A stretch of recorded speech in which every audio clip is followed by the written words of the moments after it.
So one of my favourite films that screened at the International Film Festival last year was British director and screenwriter Terence Davies' Sunset Song. It took him 18 years to adapt this film to the big screen, and he's done a magnificent job.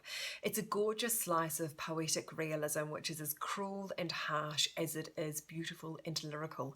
It's set on the eve of World War I, and it sort of captures the dawning of a new era through the coming of age of Scottish lass Chris Guthrie, played by the model-turned-actress Agnes Dane.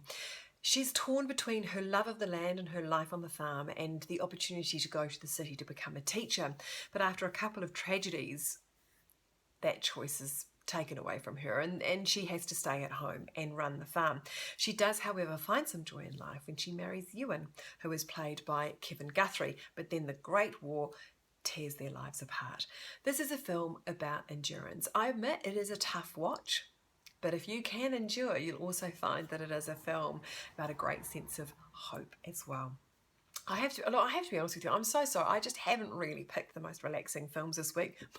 My next favourite film that I want to talk about is the Coen brothers, No Country for Old Men. Now, this is regarded by a lot of critics as their finest piece of work. It's an adaptation of Cormac McCarthy's novel with the same name.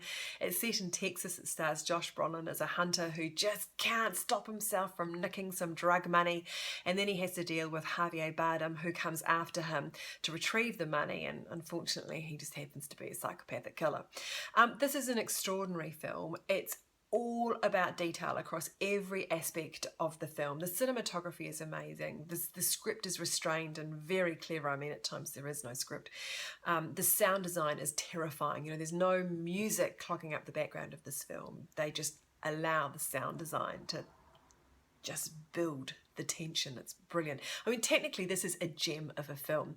So if you would like to relive this Best Picture Oscar winning film, you can do so on Tuesday the 30th at 8:30 p.m. Hey, kicking off this week is a new series of documentaries on Rialto Channel. They're going green, so you can take a look at some of today's most relevant environmental documentaries. Now, it's tempting to think that this will be a little bit disheartening, right? But no, let me reassure you that's not the case.